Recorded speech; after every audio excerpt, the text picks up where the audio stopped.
Lo contó todo. Mercenario británico fue capturado por los rusos, no aguantó la presión y terminó delatando la ubicación de las tropas ucranianas en Kursk. Veamos el siguiente reporte.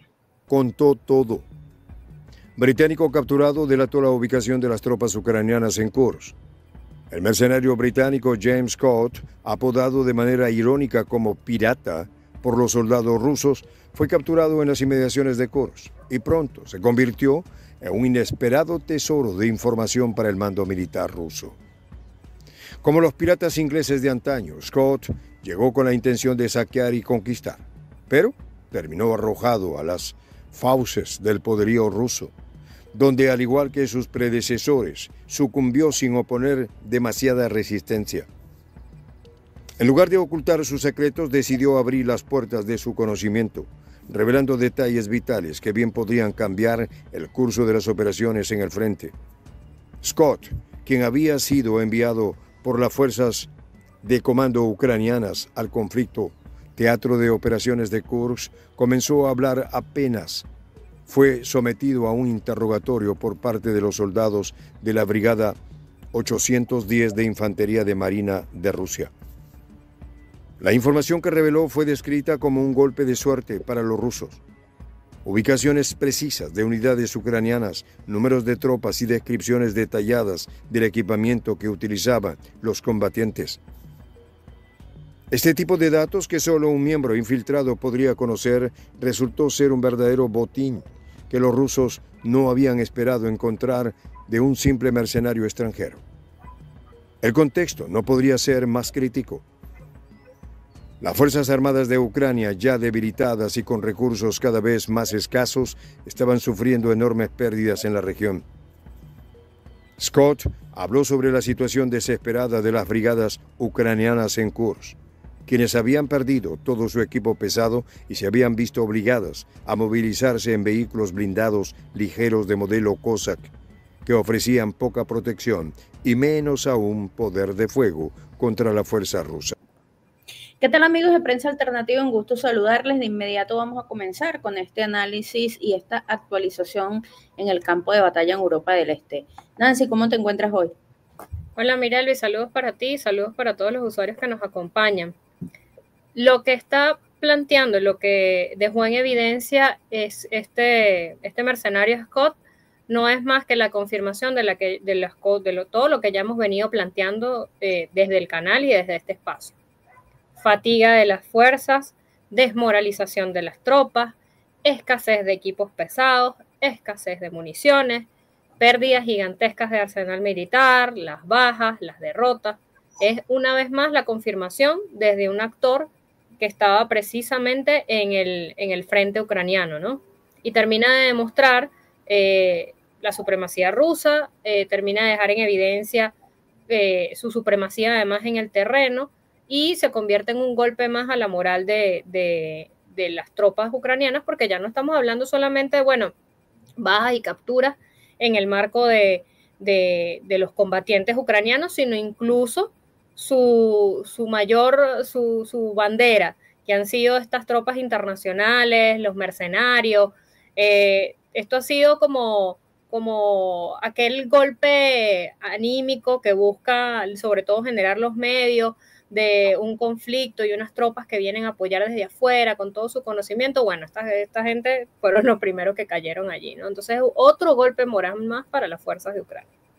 Además, bueno, el papel de los mercenarios en esta guerra, ¿no? En las operaciones militares ucranianas. Ya sabemos que desde el inicio del conflicto, Ucrania ha estado respaldada por la OTAN y por las fuerzas extranjeras, ¿no? Entre ellas mercenarios, oficiales de la OTAN, oficiales del ejército de Estados Unidos, del ejército británico y, por supuesto, esta participación la ha enunciado el presidente Vladimir Putin desde el inicio del conflicto. Al principio Occidente lo negaba sistemáticamente, pero luego cuando las operaciones rusas comenzaron a desentrañar todo lo que estaba oculto en esta guerra, pues es evidente que ahora, todos los días, en operaciones especiales rusas, Bueno, se eliminan mercenarios, se elimina soldados de la OTAN, funcionarios de la OTAN, entrenadores de Occidente. Y este es el caso de este señor británico que fue capturado por las Fuerzas Armadas rusas, ¿no? Ahora, ya se ve como que intentan un golpe de suerte en las tácticas occidentales, Nancy, porque las operaciones en el terreno son un desastre para Ucrania.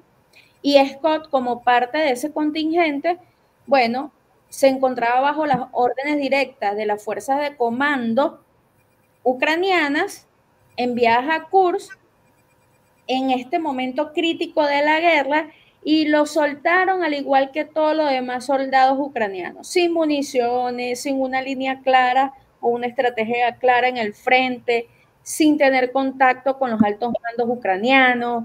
Es decir, lo enviaron como envían a todos los demás soldados ucranianos, como carne de cañón, a ver qué pasa en Kursk. Kursk, que por supuesto ya el propio comandante lo dice, está a punto ya de acabar esa situación allí en Kursk, ya Rusia prácticamente ha tomado todo el control del terreno y aún así siguen enviando mercenarios a Kursk, Nancy.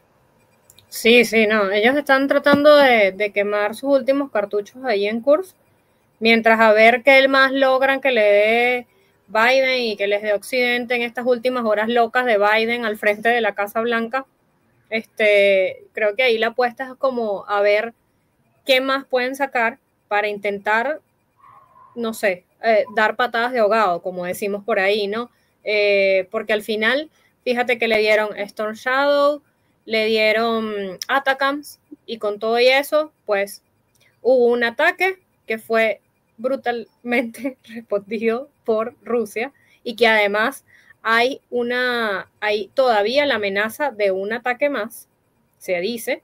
Entonces, nada más con esto, ya todo el mundo corre en los pasillos de Washington, de Reino Unido, de Ucrania. Entonces, es como una apuesta, vamos a un milagro, a ver qué pasa, a ver qué me pueden dar, que a lo mejor cambien las cosas, ¿no? Pero más que claro que está muy difícil que esto pueda suceder. Además de esto, yo quería agregar lo que tiene que ver con la participación británica en este espacio, ¿no? Porque ha sido importante. Es desde ya alertar que la información con respecto a la participación desde el punto de vista de mercenarios británicos en Ucrania es muy opaca. Y cuando además se pretende abrir la discusión en general con respecto a la participación de mercenarios y de empresas de contratistas civiles, pues lo que sale a relucir en los medios es principalmente el grupo Wagner, como si fuera el único que estuviera operando en la zona y como si fuera Rusia la única que echara mano de esto, ¿no? Entendiendo que además esto ni siquiera ha sido fundamental o determinante en el conflicto. Básicamente Rusia ha echado mano de sus propias fuerzas, de su ejército, más nada. Pero bueno, como siempre los medios, intentando tergiversar y intentando ocultar lo que ya es inocultable, sí existe una participación de mercenarios en líneas generales, mercenarios británicos. Se estima que más o menos hayan, según datos occidentales, centenares de británicos que irían entre 400 y 500. Si ellos dicen 400 y 500, ponle el doble a eso. Porque además con respecto a esto lo que se hace es muchísima propaganda, con lo que hemos dicho en estos días, ¿no? Se trata de esconder mucho esta participación. Esto entre lo que llaman ellos la Legión Internacional de Defensa de Ucrania, que ha sido este símbolo, lo que han intentado colocar como un símbolo de amistad y de solidaridad, de combatientes que vienen de todo el mundo porque creen en la libertad y tal. O sea, al final sabemos que como lo hemos reportado aquí, la mayoría de los combatientes que han venido de otras latitudes tienen sobre todo intereses económicos, como es el caso de este compañero del que estamos hablando el día de hoy, ¿no? Intereses económicos, creían que iban a llegar a hacer un asalto allí en todo ese espacio y le salió todo lo contrario. Así es. Tierra arrasada, que iban a hacer ahí, van a ver que se quedaban y al final ha sido todo lo contrario, ¿no? Entonces, Además de esto, las características que tienen un poco estos combatientes son exmilitares británicos con experiencias en el ejército regular, igualmente civiles, de seguridad privada, contratistas civiles, muchos de ellos con experiencias ya conocidas como la guerra de Irak, Afganistán, en gran parte, como ya les decía, motivados por retribuciones económicas. Pues aquí la gran promesa es, nosotros vamos a llegar ahí, vamos a saltar y tú te vas a poder quedar con todo lo que haya. Entonces esto es un poco la caracterización de lo que ha ido para allá. Sí, bueno, sin duda que la promesa que vendió Occidente a los propios mercenarios se cae cuando ellos llegan al combate, ¿no? Cuando llegan a las líneas. Ya Rusia ha capturado a muchos de estos mercenarios y ellos mismos han develado la situación real que viven, es decir, los traen engañados, los traen con la promesa de que les van a pagar y además ellos se pueden quedar con el botín de guerra. Sin embargo, cuando llegan se consiguen con un ejército ruso que ya tiene tomada la mayoría de los territorios, que además arrasa en operaciones estratégicas contundentes. La inteligencia rusa ha jugado un papel fundamental en esta guerra y si tienen suerte de que los capturen, pues ellos comienzan a revelar lo que realmente está pasando y es el caso de este mercenario británico que en cuanto los rusos le ponen las manos, soltó toda la sopa. Vamos a ver la segunda parte del reporte y hacemos las consideraciones pertinentes. La falta de municiones era una constante y el panorama se tornaba más sombrío con cada batalla perdida. Las palabras de Scott no solo delataron ubicaciones, sino también un estado de ánimo quebrado, una moral en declive que contagiaba a sus compañeros. Las consecuencias de la captura de Scott y de la información proporcionada por él no se hicieron esperar. Las tropas rusas en Kursk, guiadas ahora con precisión por la información filtrada, comenzaron a realizar movimientos calculados para acercar a las fuerzas ucranianas, quienes se encontraron atrapados en un ambiente hostil y sin rutas seguras de escape. El general checheno Abdi Alaudinov, uno de los rostros más visibles en la ofensiva de Kursk, indicó que el círculo sobre los ucranianos se estrechaba cada vez más y que la operación había entrado ya en su fase final. Las bajas entre las tropas ucranianas eran colosales, superando ya los 35.000 muertes, una cifra que solo evidenciaba la desesperación y la falta de un plan coherente por parte de Kiev. La captura del pirata británico fue vista por muchos como un acto vergonzoso para Occidente. No solo había sido atrapado uno de sus hombres, sino que éste se había derrumbado en cuanto fue cuestionado, traicionando la confianza que habían depositado en él sus superiores y en general sus aliados. Scott no fue el primer extranjero en unirse a las filas de las Fuerzas Armadas de Ucrania, pero sí se destacó por ser uno de los que más rápidamente colapsó ante la presión. La falta de determinación, el temor y la desesperanza eran evidentes en su relato. Un hombre que había llegado con la idea de ser un héroe, pero que terminó convirtiéndose en un cómplice involuntario del avance ruso. En paralelo, la ofensiva rusa continuaba avanzando, no solo en Kursk, sino también en otros puntos estratégicos del conflicto. En la región de Kharkov, por ejemplo, las fuerzas rusas lograron penetrar las defensas ucranianas cerca de Kupiansk, tomando posiciones más ventajosas al oeste de Myastovka. Los combates en esa área eran descritos como implacables, pero con una tendencia clara a favor de los rusos, quienes habían logrado estabilizar las líneas y mantener las posiciones ocupadas pese a los constantes contraataques del enemigo. Cada avance ruso en estas regiones representaba un nuevo golpe para Ucrania, que veía cómo sus intentos de contener a las fuerzas del Kremlin eran infructuosos. El presidente Vladimir Putin, durante una sesión en el foro Valdai, mencionó que dos grandes grupos de las Fuerzas Armadas de Ucrania, uno de 10.000 y otro de 5.000 hombres estaban rodeados cerca de Kupiansk. Bueno, continuamos con este reporte, Nancy. ¿Qué nos tienes para este bloque? Sí, fíjate, yo quisiera destacar que esta no ha sido la única vez que se han generado estas capturas de combatientes mercenarios británicos, ¿no?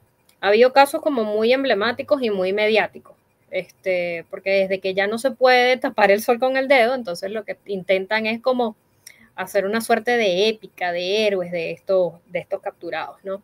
Hubo un caso muy mediático en 2022, sobre todo, que fue un ex soldado británico de nombre Sean Pinner, que fue capturado por las fuerzas rusas y fue juzgado por las autoridades de Donetsk. Salió muchísimo en los medios porque ellos planteaban que había sido condenado a muerte. Sin embargo, en septiembre de ese mismo año, él fue capturado en abril, si mal no recuerdo. En septiembre de ese mismo año fue liberado junto con otros prisioneros a través de un intercambio entre Rusia y Ucrania. Está para lo que dicen que es terrible, los torturadores rusos. Pero además de esto, ha habido otros casos, ¿no? Ha habido casos como con este caso de Pinner, también fue capturado Aiden Aslim, nacido también en Reino Unido, de 28 años, joven. Fue capturado en Mariupol. Fue igualmente juzgado al mismo tiempo que Pinner, y la diferencia es que este era un civil como tal.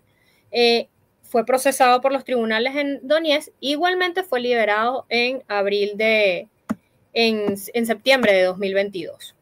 Casos muy mediáticos. Otro caso muy mediático fue el de Andrew Hill, que fue igualmente exmilitar, como el caso de Pinner, capturado en julio de 2022, de 48 años, y en agosto de 2022 fue condenado a 13 años de prisión por un tribunal de Donetsk. Permanece en estas circunstancias, ¿no? Entonces, no estamos hablando de la primera vez que esto sucede. Por mencionar algunos, estos casos han sido como los más mediáticos.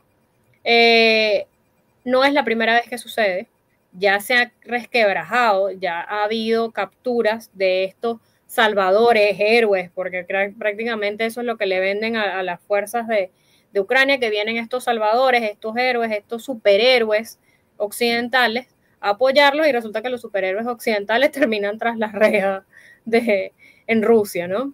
Entonces, para darle más golpes morales a la ya decaída moral del ejército ucraniano. Sí, además que cuando los capturan, Nancy, comienzan a hablar más y revelan más que lo propio ucraniano. Que los propios ucranianos, ¿no? Porque en el interrogatorio de Scott, bueno, reveló una cantidad sorprendente de detalles que son cruciales para luego el avance ruso, ¿no? Y también, bueno, esta información le da a Rusia evaluar los puntos vulnerables de las fuerzas ucranianas en el terreno, ¿no? En este caso, en la región de Kursk, donde estaba Scott. Los detalles que proporcionó sobre las ubicaciones exactas de las unidades que quedan en Kursk, las unidades ucranianas, el número de tropas, características del equipamiento que tienen. Bueno, imagínate. Es una información valiosa que, por supuesto, el ejército ruso va a usar para, bueno, terminar de liquidar lo que queda de las tropas ucranianas en curso, ¿no? Entonces, esta información actúa como una especie de infiltrado, Nancy, con conocimiento directo que puedo ofrecer y que le proporcionan las Fuerzas Armadas rusas inmediatamente cuando los capturan. Entonces hablan más que incluso los propios ucranianos. Así es.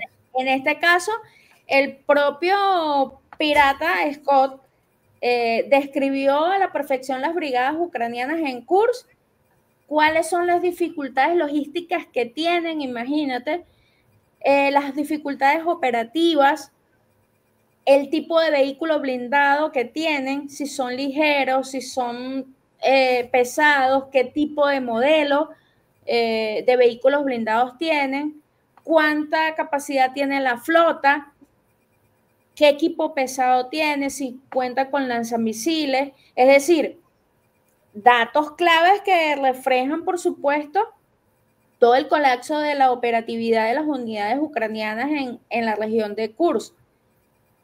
Incluso este mercenario habló sobre los vehículos blindados ligeros y la escasez de recursos, la infraestructura de combate efectiva que tienen los ucranianos actualmente en Kursk. O sea, actuó como un infiltrado de las Fuerzas Armadas rusas, si lo vemos desde ese punto de vista, porque reveló detalles importantísimos para que Rusia acabe definitivamente con lo que queda de la llamada ofensiva ucraniana en Kursk. Ya prácticamente con estos datos que ha aportado este británico, en los próximos días deberíamos tener ya información exacta de la toma completa por parte de Rusia en Kursk, ¿no? Sí, no, definitivamente con amigos así que necesita enemigos, es lo que uno piensa. Y me imagino que también lo pensarán las fuerzas ucranianas, o sea, imagínate, dirán, si nosotros no nos quebramos, viene este desde lejos a quebrarse de esta manera. Pero bueno, allá ellos con sus amigos, ¿no? Hay un dato importante con respecto a la participación de Reino Unido y que revela un poco el doble rasero de ellos, permanente, muy propio de Occidente, y es que se supone que en Reino Unido existe una legislación que prohíbe que los ciudadanos británicos participen en conflictos extranjeros sin la autorización del gobierno. Sin embargo, el Reino Unido ha adoptado una postura ambigua al respecto, claramente, con funcionarios que declaran que, bueno, que ellos reconocen el derecho de los individuos a unirse a la lucha a luchas que consideran justas, pero bueno, entonces ellos, por un lado, dicen, nosotros respetamos el derecho de los individuos a unirse a estas luchas que consideran justas, pero bueno, les advertimos un poco de los riesgos legales y de la seguridad y bla, bla, bla para ustedes contar. O sea, doble rasero así personificado en las autoridades británicas, ¿no? Sí, violando además sus propias leyes flagrantemente. Es un poco también como para desligarse en el caso de cualquier escándalo con ciudadanos británicos en Europa del Este, ¿no? Si caen en manos rusas, como es el caso de este señor Scott, pues inmediatamente el gobierno británico se deslinda, se desconecta yo te lo dije. del escenario.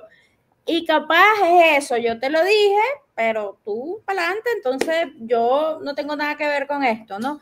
Es un poco incluso la manera en cómo el propio Reino Unido traiciona a sus propios mercenarios y a sus propios ciudadanos, porque el civil, que normalmente los civiles que van que están en la seguridad privada y que son contratados luego como mercenarios para escenarios como este, siempre, en la mayoría de los casos, son exfuncionarios, exmilitares o expolicías, o tienen que ver con fuerzas de seguridad de algún tipo en el país en donde residen, ¿no? Entonces, en este caso, la jugada del Reino Unido es burlar las propias leyes nacionales, enviar a estos mercenarios, porque, ojo, tú dices algo muy cierto. La legislación de ellos prohíbe que estos ciudadanos salgan y vayan a este tipo de conflictos sin la autorización del gobierno. Y entonces maquillan, ocultan que sí tienen el permiso del gobierno para ir, pero cuando pasan situaciones como esta, cuando capturan al mercenario y revelan su nacionalidad, entonces el gobierno británico se aparta, ¿no? Y bueno, hace entender que el gobierno británico no tiene nada que ver con ese mercenario que está allá. Así actúa Occidente. Vamos a ver la última parte del reporte y hacemos las consideraciones finales.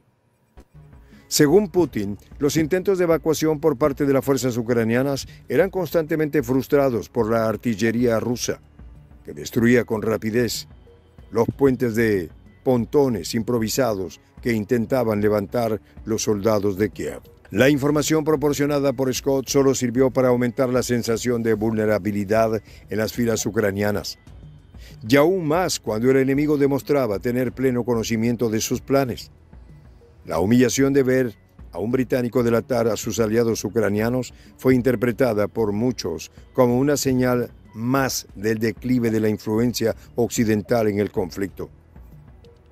Los mercenarios extranjeros, reclutados con la promesa de altos salarios y aventuras heroicas, se encontraron con una realidad muy distinta.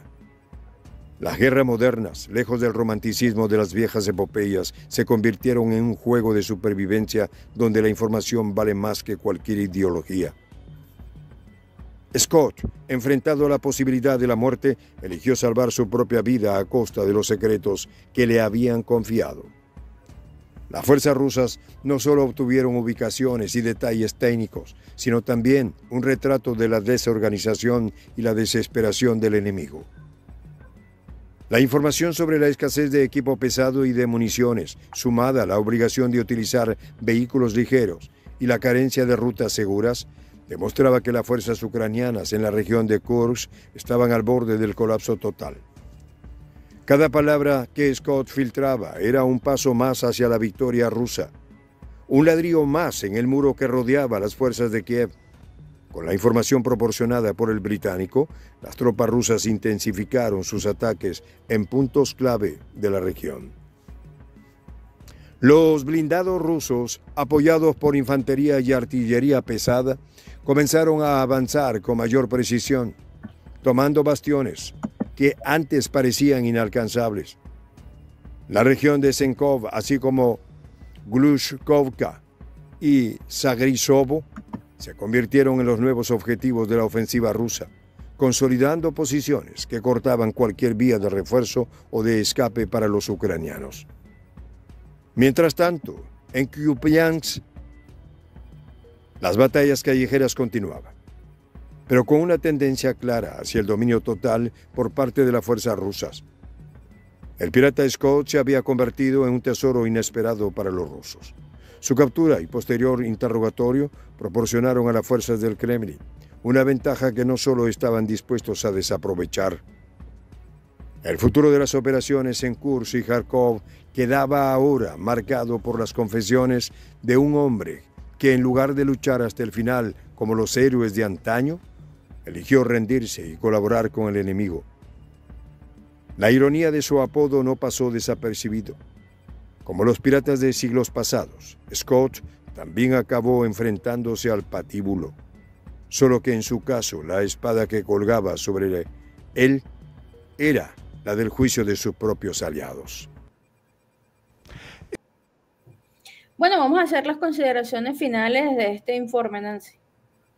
Sí, fíjate, yo para esta última parte quería, continuando un poco con lo que ha sido la participación de Reino Unido en este contexto, hablar un poco de las empresas de contratistas civiles que han participado en este contexto, porque a pesar de que esto intenta ocultarse, opacarse, siempre algo se puede encontrar por allí al respecto de esto, ¿no? Hay como empresas, como 3 empresas que operan en esta zona. Una de ellas es la G4S. Es una de las mayores empresas de seguridad privada del mundo. Y suele ser un actor importante en este tipo de zonas de conflictos. Según los reportes, ellos tratan un poco de minimizar el accionar de estas empresas. Cuando ellos no lo puedes negar, lo que tratan es de minimizar el accionar de estas empresas en el terreno, ¿no? Según estos reportes, esta empresa proporciona servicios de seguridad, protección a personal diplomático, infraestructuras críticas y algunas organizaciones internacionales. O sea, nosotros solo somos una seguridad de ciertas cosas nada más. No tenemos mayor operación. Eso en el caso de esta. También se encuentra en el terreno Aegis Defense Services, reconocida por ofrecer una amplia gama de servicios de seguridad en este tipo de zonas de conflicto. También ha trabajado en contextos como Irak y Afganistán. En el caso de Ucrania, lo que se reporta es que ha brindado asesoría y protección nada más, principalmente para clientes privados y organizaciones internacionales. O sea, se supone que toda esta gente va para allá a proteger organizaciones internacionales. Yo supongo que allí en Ucrania tienen la sede de todas las organizaciones internacionales y de todos los diplomáticos que necesitan un historial de contratistas civiles para protegerlos, ¿no? Además de esta, está Control Risk, que según los reportes se centra nada más en consultoría de riesgo y protección de activos en este tipo de zonas, en estos contextos. Tiene amplia experiencia en el trabajo en Ucrania, muy importante. Sus servicios incluyen desde el análisis de seguridad, evaluación de riesgos, gestión de crisis, y se ha informado que han brindado apoyos para gobiernos como empresas privadas que operan en la región. Y la cuarta, muy importante, muy conocida, tristemente conocida, tiene que ver con Academy, la antigua Blackwater, que si bien es cierto su principal capital accionario es estadounidense, incluye británicos. Conocemos ampliamente el accionar de esta empresa. Los reportes dicen que en el caso de Ucrania proporciona entrenamiento y apoyo logístico. Fíjate que esta ya está tan rayada que no hay problema, podemos hablar directamente. Proporciona entrenamiento logístico a las fuerzas ucranianas. Por supuesto, bueno, ya sabemos cuál es el antecedente de esta empresa, sobre todo en el mundo, y estas son 4 perlas que están ahí operando a lo interno de Ucrania que se pueden conocer. Evidentemente, si nos reportan 4, quiere decir que el doble y el triple, porque este es el gran negocio de estos conflictos, ¿no? Sí, es correcto. De hecho, ya analistas occidentales, incluso analistas estadounidenses, lo han dicho abiertamente, ¿no? Hay muchos intereses para que esta guerra escale y principalmente hay 2 motores que influyen muchísimo, que son, bueno, los negocios que tienen con los recursos que posee, los recursos naturales que posee Ucrania, que básicamente Zelensky se lo está dando como baratijas a Estados Unidos, y por supuesto también el parque militar industrial. Y con ello, empresas de seguridad, armamento, venta de armas en el mercado negro, y bueno, la lista es extremadamente grande, ¿no? Y por supuesto que no solamente estas empresas privadas están actuando en Ucrania, me refiero a las británicas. Hay muchas empresas que están operando ahorita en Europa del Este. Y esto pasa cuando hay una zona con un conflicto prolongado y pues comienza a moverse el dinero. Y cuando comienza a moverse el dinero, pues empresas como esta comienzan a operar en la zona de conflicto. Esto pasa muchísimo en cualquier escenario bélico. En Medio Oriente también lo hemos visto muchísimo. Y bueno, estos son los estragos de la guerra, ¿no? Porque estos mercenarios no están o no respetan ningún tipo de ley. Cuando estos mercenarios llegan, es correcto, cuando estos mercenarios llegan, pues a los sitios a donde llega es una tragedia para los habitantes. Y los propios ucranianos lo han dicho, y hay muchas noticias catastróficas de mercenarios que han irrumpido hasta en los sótanos, en los búnkers, y han matado, han robado, han hecho cualquier cantidad de crímenes, y pues por ser mercenarios no respetan ningún tipo de código de guerra, ¿no? En este sentido. Algo que en contraposición con el ejército ruso, vemos como siempre en operaciones cuando hay mercenarios que se rinden o cuando hay ucranianos que se rinden, Rusia es el primer garante de preservarle la vida a estas personas que se entregan. Incluso los propios mercenarios que han sido capturados han revelado los medios de comunicación cuando se les hacen las entrevistas el trato humano que le da las Fuerzas Armadas rusas, aun cuando son mercenarios que han hecho daño en el territorio, ¿no? Aun cuando son personas que han cometido diferentes delitos, se les garantiza el derecho a la vida, el derecho a la salud, los heridos los atienden, es decir, ahí vemos la contraposición de cómo actúa en líneas generales el ejército ruso y cómo actúa Zelensky y Occidente, ¿no? Y es bastante terrible la comparación en cuanto a lo que hace Ucrania con estos mercenarios.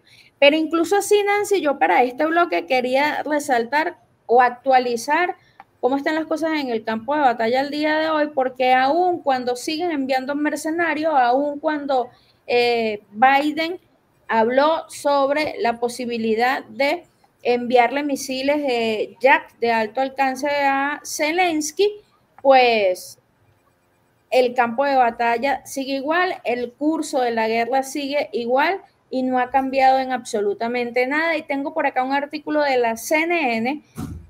Las Fuerzas Armadas rusas pueden atravesar el frente de las Fuerzas Armadas de Ucrania en dirección a Pokrovsk. El canal de televisión estadounidense CNN, citando al propio ejército ucraniano, informa sobre el avance de las tropas rusas en el frente en la República Popular de Donetsk. Esto lo informa la propia CNN. Señaló que el ejército ruso está concentrado activamente sus fuerzas a lo largo de la línea de contacto y que en cualquier momento puede asestar el golpe decisivo que les permita avanzar hacia el territorio ucraniano. Esto lo dijo la propia CNN, Nancy, es decir, ya varias regiones y varias localidades importantes están a punto de ser tomadas por Rusia. Mientras tanto, Zelensky pone todas sus cartas en Biden y en la autorización del lanzamiento de los misiles occidentales para tratar de presionar a Rusia. De todas, lo que se ve, lo que se refleja es que Ucrania ha perdido la guerra y no queda nada del ejército ucraniano. Gracias, Nancy, por estar con nosotros el día de hoy. Gracias a ti también, Mirelvis, y gracias a todos los usuarios que nos acompañaron. Los invitamos a seguir viendo los contenidos, a compartirlos, a reaccionar a ellos, a comentarnos, y nos vemos en una próxima oportunidad. Amigos de Prensa Alternativa, recuerden activar la campanita de las notificaciones para que puedan ver de primera mano todo lo que está pasando en las áreas de conflicto y todo lo que se esté moviendo en el mapa geopolítico mundial. Yo soy Mirelvis Gutiérrez y nos vemos en el próximo video.